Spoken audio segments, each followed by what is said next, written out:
and they don't really like me. Cause I can fuck your bitch and fuck your mom and auntie. Let me know in the comments below. Subscribe to the channel. We're trying to get to 30K, and I will see you in the next Fucking one. Peace out. Bye. Dog. Although hip-hop stardom can Anyway, speaking of Trippie Redd, some rappers managed to survive through various trends and eras, adapting their style and retaining what made them special even as sounds and tastes change. At times, even an artist who seemed to be intrinsically linked to one particular movement can outlast his contemporaries who've either dipped in popularity or tragically passed on to become one of its sole survivors. Everybody from my era is gone. They all passed away. Everybody that was, coming from the time period I came from, I was the last one. But now, through a combination He really of is, though. woes and professional errors, it looks like Trippie might be about to finally draw the curtain on the SoundCloud emo rap movement by dropping the ball and putting his position as its long-lasting success story in jeopardy. It's your boy Louaista, and today we're going to be talking about the self-inflicted fall of Trippie Redd. From a missed moment that could have made him into a superstar, to drama with women that shifted everything, and the downfall that caught everyone off guard. At the moment, it seems like Trippie can't do anything right.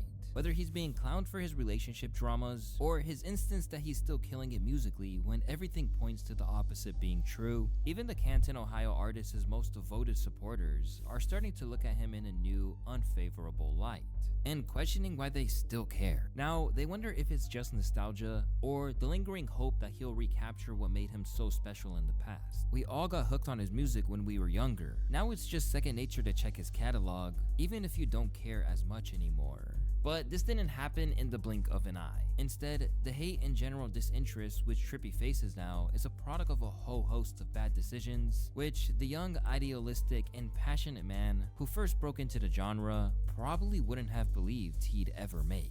The young kid, lesser known as Michael White, kickstarted his journey through hip-hop when he started dropping songs at the age of 15. Specifically his breakthrough song called Angry Vibes, which made waves in his local area. In an interview with Vice, Trippie claimed that this song was one of the first ones that really popped off for him, where he began getting noticed at places such as malls, as the track was so lit that he would, quote, make people break their floors at parties and shit. But as much as that early recognition was probably a thrill, fame didn't seem to be his driving force to get involved in the art form. Instead, it was to pay homage to a lost loved one who had dreams of becoming a rap star.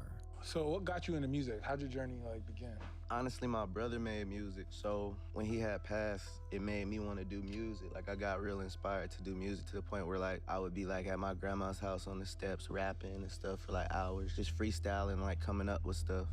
I really was rapping at first, and then getting into music and listening to newer stuff, I was like, okay, I can be free to do whatever I want type stuff. So. For sure. After a brief period of experimenting with alternative rock, which he deleted from the internet, Trippie was noticed after moving to Los Angeles and signing to what was then known as Strange Entertainment, the original label of Elliot Grange, which is the son of Universal mogul and current enemy of Drake, Lucian Grange. As his buzz picked up speed, it'd be his debut mixtape A Love Letter to You, specifically its platinum-selling single Love Scars, which showed off Trippie's rich vocals and musical versatility. And at a time when emotionally vulnerable takes on hip-hop were in high demand, Trippie was soon seen as a potential voice of a generation.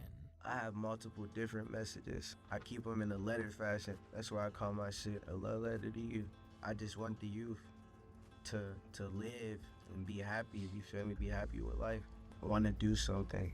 I want to be better, be successful, and don't fall under, because there's been multiple times I could have fell under, and I didn't. I kept myself up regardless of anything. I feel like everybody's been suicidal at some point. Now linked to Elliot Grange's 10K Projects label, bodies of work that followed, such as Life's a Trip and A Love Letter to You 2, essentially made him a star in one fell swoop, providing sales upwards of 80,000. And in the case of the former, a chart peak of number 4. An incredible rise, considering it came out a little more than a year after Trippie classics. But while Trippie was on the rise, a feud with one of his label mates would provide the first hint of the kind of internet idiocy that would later help to derail his career. The bond between Tekashi 6ix9ine and Trippie Redd peaked in 2017. This beef was stupid as hell. 1969, a track which showed that the two could potentially be a real hit-making duo for the future. In fact, the Pierre-born beat that was used to springboard 6ix9ine to success with Gummo was actually intended for Trippie to begin with. However, when some unsavory allegations about 6ix9ine and minors came out, Trippie emerged and took a moral stance against him. I'm sorry, brother. 1400 don't promote. We don't weird. I'm a timeless artist. I can't surround myself with goofies. But if we give clout, you feel me? We give clout. Nigga said I'm a timeless artist. I don't surround myself with goofies, but did that album But that's not how we with rock. Machine Gun There's Kelly. a constant mudslinging between the two, some of which caused the first major controversy and what could have been moment of Red's career. Something which Tekashi summed up perfectly while going on an Instagram hate campaign against Trippie. At Trippie Red, you lie so much. That's why your career is going down.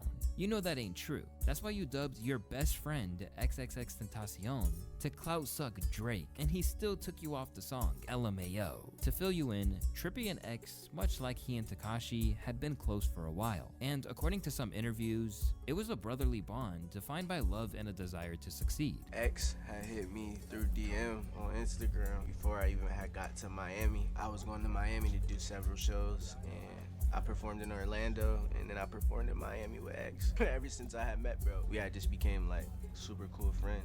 He like my friend, my rival, all that, you know what I'm saying? Like, he just a genuine nigga. I fuck with him. He like, he's real as fuck. I don't give a fuck what nobody say. But as Tekashi referenced, Red's decision to work with Drake, who was alleged to have jacked X's flow on KMT while he was still in jail, caused friction between him and X. I told bro I was cool with Drake. He acted like he was cool with it, but he didn't really.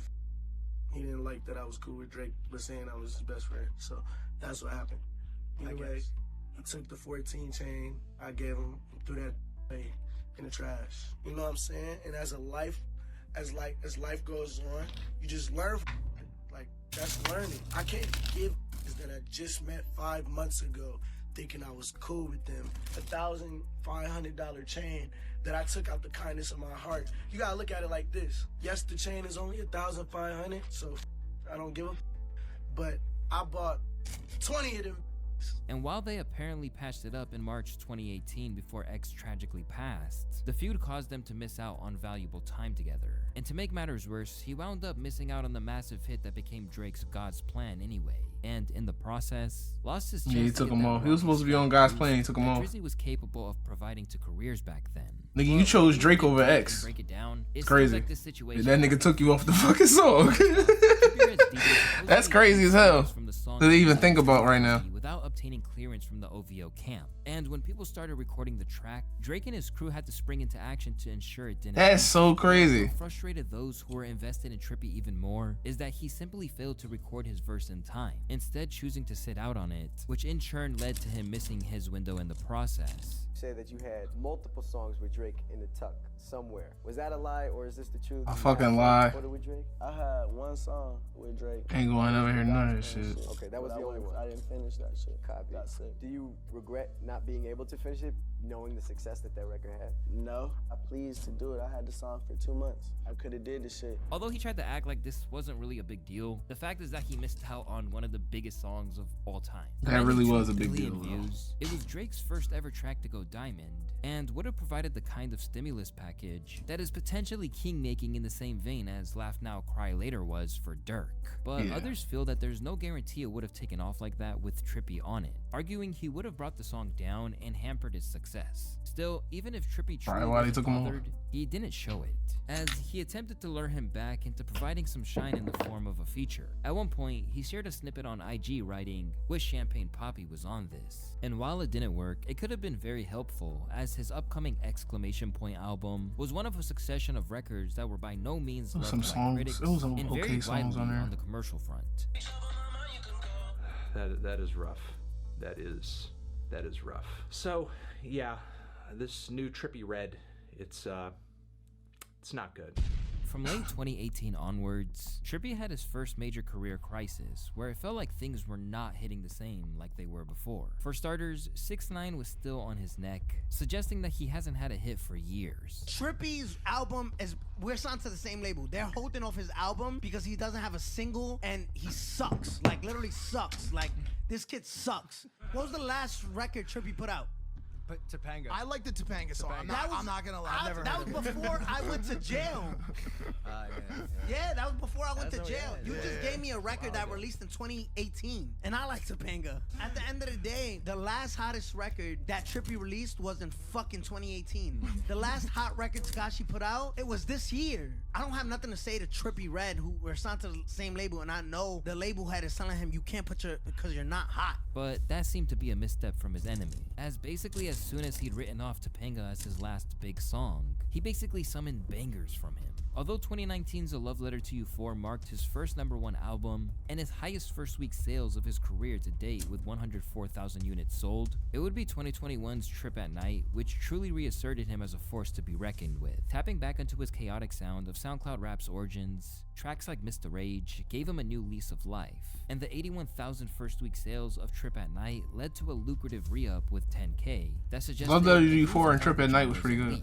Just signed to Elliott Grange for $30 million. Now it's time to start dropping a Love Letter to You 5 songs. Soon after, he was claiming that he was making $200,000 to $400,000 a show, and that most of that $30 million was going directly in his pockets. Riding high like never before, Trippie proved why his hustle and talent had granted him the respect of his peers. Just months before the deal was signed, Lil Uzi praised his grind, arguing that people don't give him as much credit as he deserves, but his numbers definitely show his credit. I'm gonna tell you one thing about Trippie Red, he deserves more credit. Another thing about him is that he gets money. I cannot respect someone who don't get money. And one thing about Trippie Red is he always comes with a good song too. See, it's no middle. It's either you love him or you don't love him. And that's not the only endorsement he's had from esteemed figures in the past few years either. With Tyler the Creator saluting his eccentric ways as he declared, "You're such a freak and I mean that in the best way possible. I love it, dude. You're beautiful. It's sick." With that kind of momentum on his side, it really started to seem like Trippie was about to equal the status of other artists from his class, like Uzi, Cardi, and the late Juice WRLD had reached. However, it wouldn't be long before it all came crashing down, with 10K Projects likely wondering if they maybe gave him a little bit too much of a bag.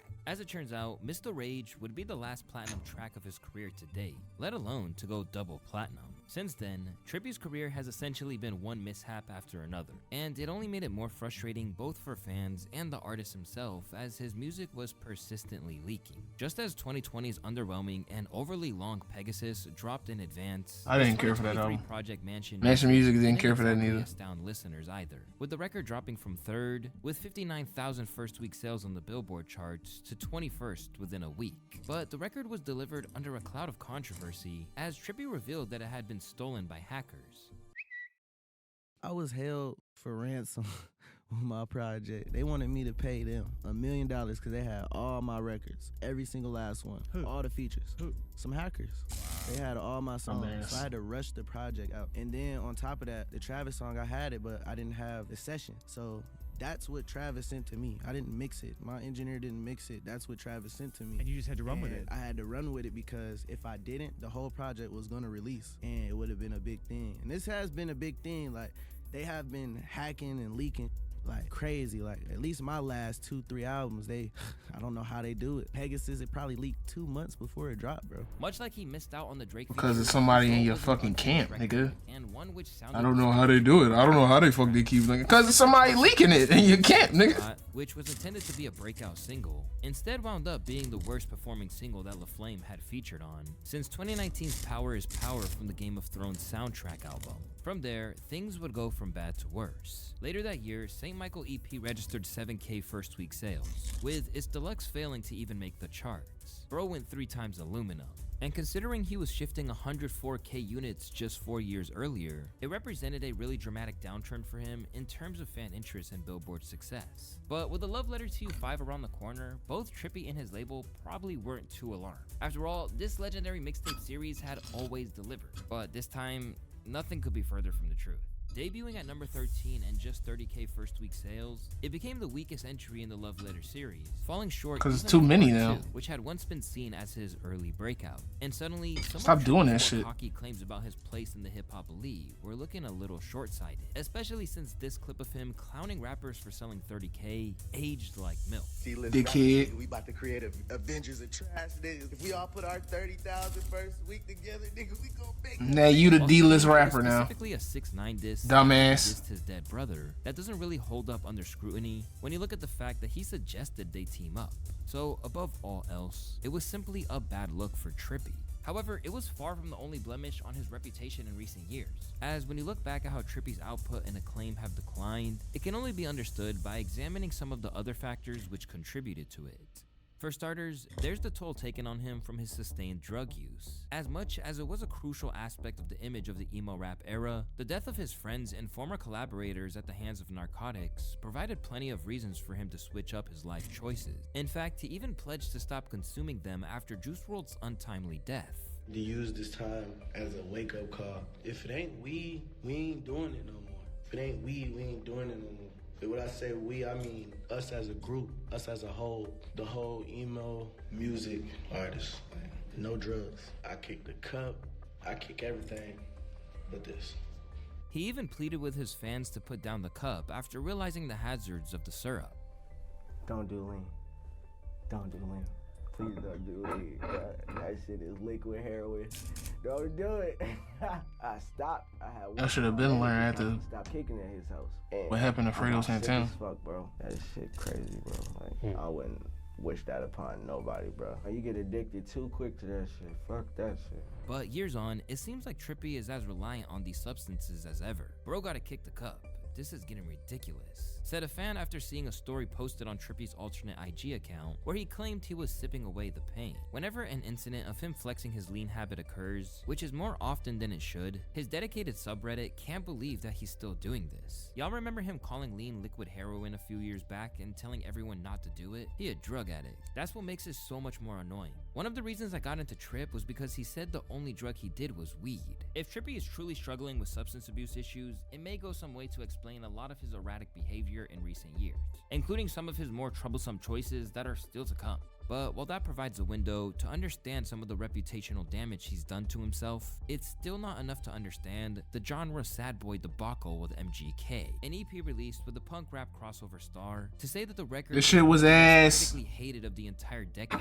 would be an understatement. I actually agree with Anthony Fantano for once. This shit was ass. 27 minutes. Genre sad boy is a challenge to get through without wincing. Both rappers somehow managed to turn in performances that are simultaneously over the top and phoned in, with hyperbolic lyrics about broken relationships, addictive tendencies, crying in limos, and lost happiness. The record was regarded as such a terrible atrocity to the culture that it was even clowned on by a producer who was featured on it. The way I just learned, I have a beat placement this morning and I know it's about to be the worst song I ever heard. They took the beat off. Trippie clapped back by telling him that he removed the song from the album, and nobody gave a fuck. Said he played himself for likes. But as it turns out, the label had already paid the producer their fee, making this attempted jibe just another L for a project that was full of them. Including the fact that their combined star power only mustered 17,000 units. Sheesh. But if there's any factor that has contributed to the general sense that his time in the sun is over, it's his issues with his dating life that have painted him as a pretty terrible individual. Like many young, rich, and famous men, women have been a persistent problem for Trippie since the outset of his career. Back in the day, he was portrayed in a hypocritical light by Bad Baby, following his hardline stance against Tekashi, when she revealed that he slid in her DMs when she was still underage as well. Since then, his fans have witnessed how cyclical it's all become, even making fun of it. Trippie be like, 2020, I'm so sad and broke, I need a GF. 2021, I found the wife of my life. 2023, I cheat, sorry to be like this. 2024, I just found the one. 2025, I just cheat, I don't give a fuck. Right now, it's fair to say that they're a little sick of it. Then it repeats. Man, I thought Trippie was a real ass dude. That's really how it go, though. Be your average goofy. And while it may seem like an exaggeration, this is an area of Trippie's life where he is immune to learning his lesson. Just a few years ago, he seemed to have met the one in Sky Morales, only for him to screw around on her. This is something he himself revealed in an extensively long deleted Instagram post where he publicly apologized for cheating on Sky. And to save you the trouble of having to read this, he basically cheated on her and regretted it. But considering how scared he seemed to be from this situation, you would think that he wouldn't do the same thing again. However, it seems like he messed up even worse with fellow rapper and former Flame, Coi Leray. To explain, he got back with Coi Leray, got her pregnant, and then cheated. And engaged in a messy breakup, with Coi left hurt by him naming songs after her and referencing their relationship and lyrics after the breakup on A Love Letter to You 4. This included scathing bars like, "It was love at first sight in misery after 2 months. Always feeling fucked up either by love or no love. And you were only fucking with my feelings because you didn't know your own. I do miss who I thought you were, and sometimes I'm miserable without you. So it's just like you're still here." In interviews, she opened up about it, insisting they were essentially soulmates that met at the wrong time. At first, I'm gonna tell you, be honest, no, I didn't like it. You know, it was very like, what the fuck? Because I always thought like we really had something outside of the music. You feel me? So I'm just like, damn, you got something to say. Let's get together and you say that shit in my face. You feel gonna make me? content about me? Yeah, like I felt like I'm being used for clickbait. You know, and not that he ain't gonna, he'll sell out with or without me. But at that point, I just felt like it's some, am I for clickbait? Like you could have just called me. Like you could have just hit me. You feel me? Like you could have just DM'd whoever, or you could have just emailed, or whatever it is. You could have got the message the fuck out there because we're very connected, and you ain't have to go ahead and put me down like in a song. And it just made me think like, nigga, you think that I'm a fucking idiot, but it's just like overall that was never the case of anything that he said in that. And I'm not a Koi fan, actually. I think she's kind of terrible musically. But Trippie was on some nut ass shit with her. Their bond. Spinning the block of Oil and Ray. Oh my God, how did that happen? Did you just reach out and be like, baby, I need you back? Or you guys always been texting that time that you were? Listen, we need to know. Tell us the tea. You know that's what I did. So you reached out like, baby, I need you back. Oh my God, how long has it been? Because we're just kind of finding out, but you guys were on the low, I guess. For a little while, we just been talking. I love that. So can we see next level engagement? Little wah-wahs, nothing like Yeah, that's my boo. Clapping with your boo. What's coming up with you two? It's coming. By this time, Koi was a star in her own right, and from out of nowhere, it was revealed that they were having a kid, claiming they were ready for 2025. Even her estranged father Benzino expressed his excitement, with a little nervousness mixed in. I don't know enough about him. You know, I've never met him personally. I've heard a few of his songs, you know what I'm saying? I don't try to judge based off what's out the internet, because Lord knows I hate when they do it to me. But yeah, this is a different moment right now. Man, first I want to congratulate both of them, and my daughter's having a baby. This is by Trippie Red. Like, wow. Nigga's not happy about that shit at all. I'm gonna be a hell of a grandfather. But with He's not happy about that shit at all. Everything came crashing down when it became clear that he was up to his old tricks. Nothing worse than being cheated on. I wouldn't wish this pain on my worst enemies. Soon, it came to light that Koi had found out after she caught him red-handed, with some gossip pages speculating that she had to engage in a little espionage to find out. They were broken up already, or taking a break or whatever, and then of course he wasn't loyal to her on that break, and he said he found out she fucked some other rappers and stuff, and she put a spy camera in his room and then caught him messing with another girl, and that's when she went live and was like, he cheated on me, da-da-da. But really they weren't together, from what I was told. But despite the fact that he was being outed by his future baby mama for essentially throwing away their life together, Trippie didn't back down this time as he did before. Instead, he doubled down. To every bitch I ever did wrong, I'll do it again. All the while, reveling in his freedom as though he were wronged as well. Y'all expect me to be good to people that wasn't good to me. Man, fuck that. I am a single young black man. I can have fun and express myself however I want to. Where Trippie has never really been public enemy #1 before, his lack of remorse seemed to permanently alter how those outside of his core fan base viewed him. This some evil shit to say considering she's pregnant. Money can't unlame you. Grow up. Incapable of backing down now, the sense that he was a deadbeat was only enhanced by the emergence of a new song with Alex, another ex of his from back in the day. Keep popping your shit. This bitch is even worse. And then, he was seen churning up with a new girl as though he had no prior commitments. Although he attempted to shoot himself bail over not attending the baby shower, no one felt an ounce of sympathy for him. Rightfully so, your bitch ass got her pregnant and cheated on her. Like this user, many of his core fans are turning against him. But while he may be able to absorb this, what he can't let happen is for his fans to churn on him. And more frequently than ever, that's exactly what they're doing. I would pay to see him get his ass whooped. Just seems like a massive gimp now, not gonna lie. And at a time when his biggest hits are firmly in the rear view, this is something that a rapper who's gone from mainstream to having more of a niche following cannot afford to do. Despite all the pressure on his shoulders, Trippie maintained his greatest moments are still to come. It seems Trippie is doing everything to do just make himself look like a fucking corny ass, lame ass nigga. We just gonna leave it there. All genres. You niggas is booty. All you niggas suck. This shit watered down. All the way watered down, man. This shit 98% dick riding and 2% 2% talent.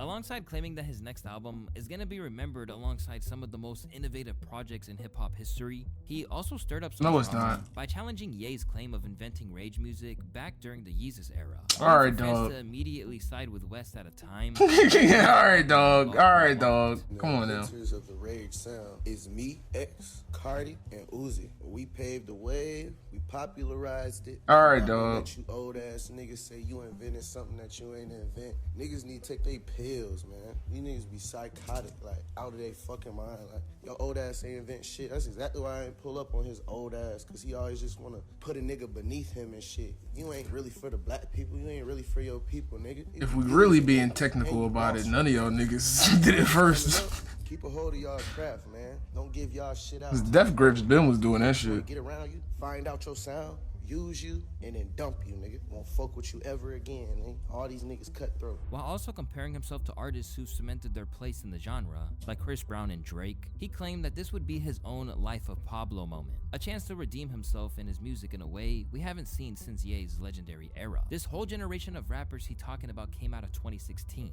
This man has lost his mind. He doesn't understand how Kanye influenced this whole generation, left without a real rollout strategy besides making brash statements online and leaning into his villain arc. We've reached a point where he's even being accused of using drama with Future over an ex-girl to boost his profile ahead of a project Clout.